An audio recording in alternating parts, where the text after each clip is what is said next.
Hello, everybody. Imagine a small country nestled in the heart of the Indian Ocean, cradled by crashing waves and gentle tropical breezes.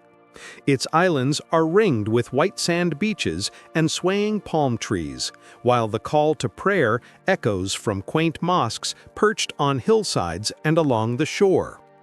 This is Comoros, or in Arabic, Juzur al-Qamar, meaning Islands of the Moon, a poetic name and a reality just as beautiful.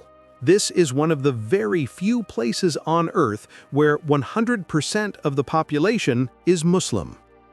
Comoros may not be as well known as Egypt, Saudi Arabia, or even Morocco on the map of the Islamic world, but make no mistake, in this small nation, Islam is not just a religion, but it is the heartbeat of everyday life. From the smallest villages to the capital city, from remote islets to bustling markets, Sharia shapes ethics, culture, and even governance. Situated between the eastern coast of Africa and the large island of Madagascar, the Comoros archipelago consists of three main islands: Ngazija, Nzwani, and Moali. Though its total area is just around 2,000 square kilometers, smaller than the island of Bali, the spirit of Islam here is immense. Comoros is home to about 900,000 people, nearly all of whom follow the Shafi'i school of thought, just like in Indonesia.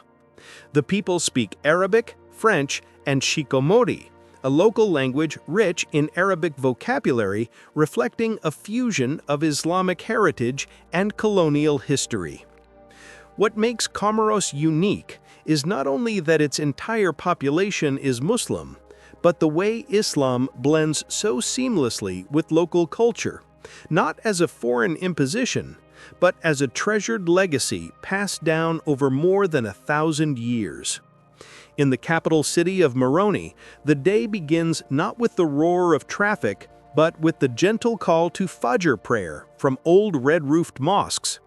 Children in sarongs and traditional robes walk to madrasas, reciting short surahs along the way. Shopkeepers open their stalls while whispering dhikr. In the markets, women in headscarves sell spices while exchanging greetings and prayers. For the people of Comoros, Islam is not an ornament or a performance. It is a living, breathing part of who they are. Marriage, agriculture, education, even resolving customary disputes, all are guided by Islamic teachings. Even as the country grapples with economic and political challenges, the people of Comoros continue to hold fast to their faith. Here we are born as Muslims, and God willing, we will die as Muslims, said Imam Yahya, the imam of a small mosque in the town of Mitsamiyuli.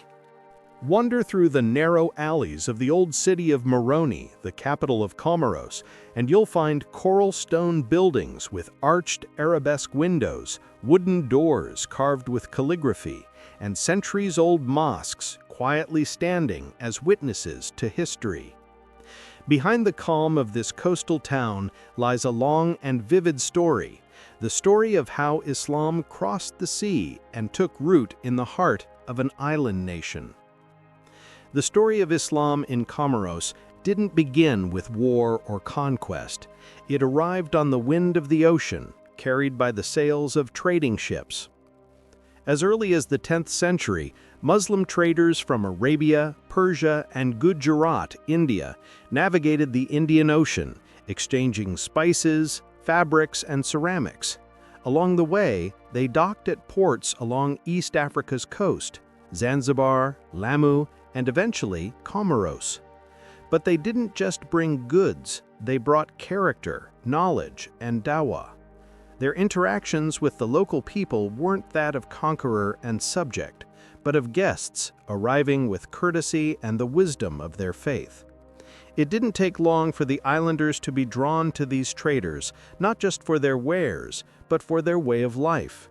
They were honest in business, gentle in speech, and guided by principles of justice and compassion. That was the beginning of Islam in Comoros.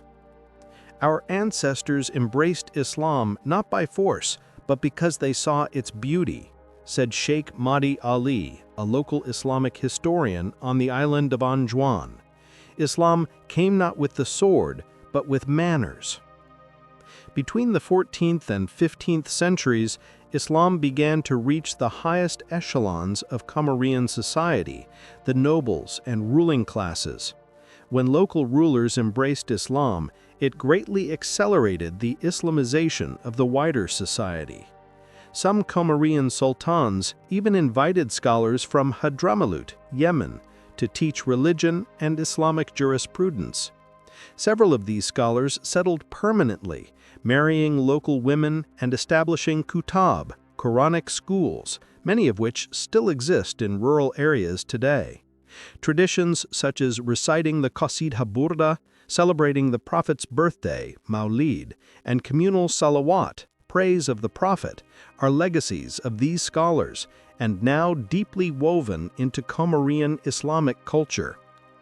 One of the most tangible remnants of Comoros' Islamic journey is the Masjid Juma in central Moroni. Built in the 15th century, it still stands and functions today. Its walls are made from coral stone, with a modest dome and short minaret, humble but rich with history. In small villages, many mosques were built without nails, using ancient construction techniques. Inside, worshippers gather to study Quranic exegesis, hadith, and the Prophet's life, teachings passed down from generation to generation. Comoros is not just a Muslim country, it is a living museum of Islam's journey across the Indian Ocean. What's fascinating is that although Islam came from afar, it did not erase Comorian culture. Instead, it blended harmoniously with local traditions, breathing spiritual life into them. Weddings, funerals, and community celebrations are all framed by Islamic values, not in opposition to tradition, but in support of it. Take, for example, the traditional Comoran wedding festival called Onda, a lively, colorful celebration accompanied by chants of dhikr and collective prayers. Even traditional songs often include praises for the Prophet Muhammad. In Comoros, Islam is not just worship in the mosque. Islam is the breath of life. From waking up to going back to sleep, every activity of the community is guided by Islamic values. In the morning, children wear clean clothes and walk to the madrasa to learn to read the Quran before formal school.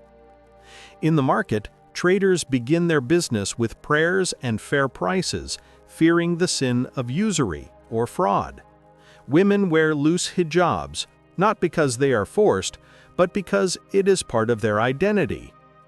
Friday is a sacred moment. The towns seem to stop moving when the call to prayer echoes. Men fill the mosques, leaving work behind to pray in congregation, while children sit in circles listening respectfully to the sermon. Even in traditional ceremonies like birth, marriage, and death, Islam is present as a guide. Prayers are recited in Arabic, and verses of the Quran accompany every phase of life. Although the community's spirituality is strong, Comoros is not without problems. As one of the poorest countries in the world, many citizens face harsh realities: unemployment, limited infrastructure, and dependence on foreign aid. The youth face a dilemma: how to pursue education and progress without losing their Islamic identity. Many migrate to France in search of work, leaving their hometowns and sometimes leaving Islamic traditions behind. Domestic politics in Comoros are also fraught with conflicts and frequent changes in government. Yet amidst this turmoil, Islam remains an anchor. Mosques stay full, fasting continues, and scholars remain respected. Comoros stands at a crossroads between modernity and tradition. But one thing is certain: its people will never let go of Islam's embrace. Now, new hope emerges from the youth, entrepreneurs, and scholars in Comoros to build an Islamic and self-reliant future. They have begun developing Halal tourism, offering spiritual experiences amid natural beauty from the still virgin beaches of Mawili to the ancient mosques of Grand Comore.